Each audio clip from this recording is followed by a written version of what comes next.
Good morning. So today, my physics challenge today is I'm going to talk about false religions and how to easily determine whether you are dealing with a false religion. Okay, so if you look at this universe, you can see that it's extremely logical. What's going on out there in the universe is extremely logical. Mechanical cohesion and all the things that are going on. God is a very logical God.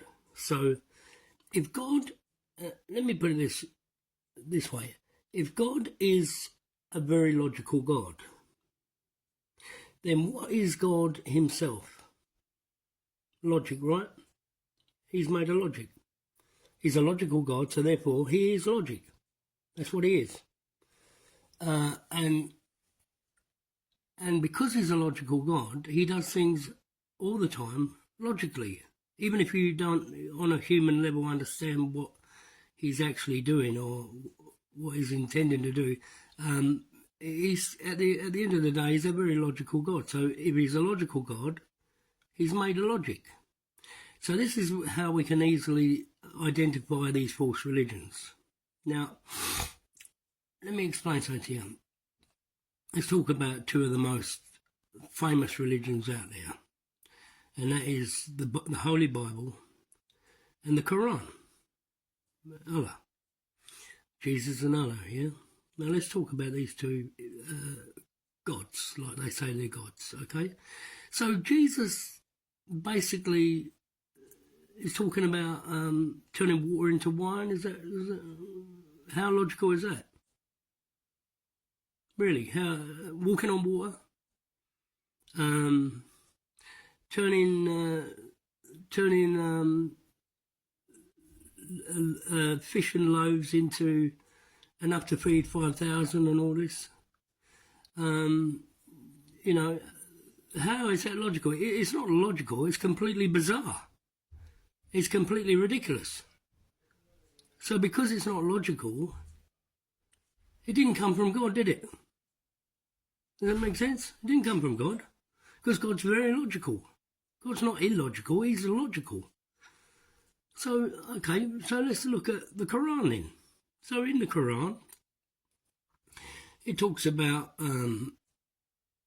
cutting people's necks and killing people, and then you're rewarded by going to heaven, of all places, and you've got all these virgins because you've been out there murdering and killing people, and all of a sudden the God of the Quran tells you that you're going to get all these virgins and go to heaven.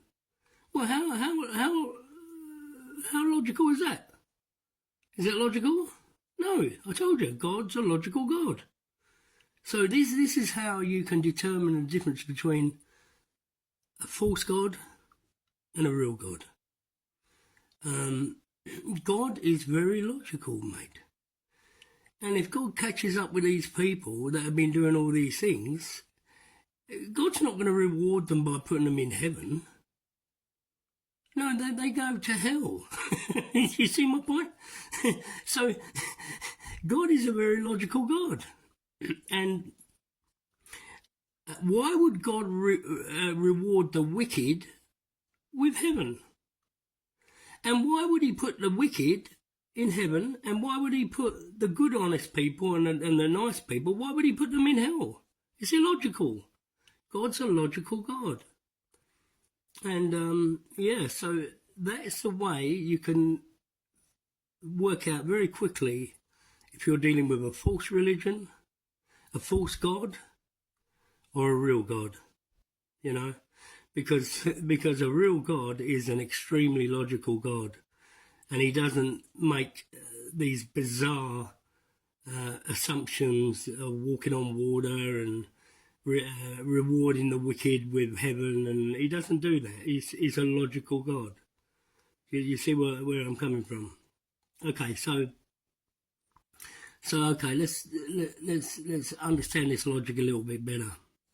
Okay, so the reason Einstein was able to create the atomic bomb was because he was using logic. Energy equals mass times by the speed of light squared. His equation, yeah? Well, the reason that equation works is because it's based on logic. And if you have a good look at logic, like I'll give you two equations, one at the higher end and one at the lower end. So, okay, a basic equation, the most easiest simple equation, 1 plus 1 equals 2. Right, that's one equation. Notice something about that. Logic answers its own question. It says 1 plus 1, and then it puts an equal sign, and then it answers it and says 2. It doesn't need man's input to answer it. Logic understands it, the equation itself. See, logic is like a thinking engineer. It's not just, like I said, it's not just a set of principles and numbers. No, it engineers its own answers. And that's why logic is God. Because God thinks nothing but logic. So therefore, if God is thinking nothing but logic, therefore God must be logic. And logic engineers its own answers. That's why God is so powerful, because he uses logic when he creates a universe. He uses logic when he's wielding his power in the universe. It's all logical to him. So it may look magical on the outside and supernatural and all that, but to God it's like 1 and 1 equals 2. Okay, let's look at the other end of the equation. Algebra, right? Typical equation, right? Quadratic equation, x equals minus b plus or minus square root of b squared minus 4ac over 2a. Now, it sounds very technical, but really it's a logical equation. And that's one of the equations in the quadratic equation that answers questions about algebra. You see, you're going to find always with logic that logic will put out a question and then it will answer it himself. Right? Why? How does it do that? Because it engineers its own answer, which implies it has its own cognitive function. It has its own brain, if you like. Now, because God is extremely logical, think about this. Because God is extremely logical, therefore God can be nothing but logic. So if someone's preaching something, and they're telling you that their God says this and their God says that, I want you to first look at something.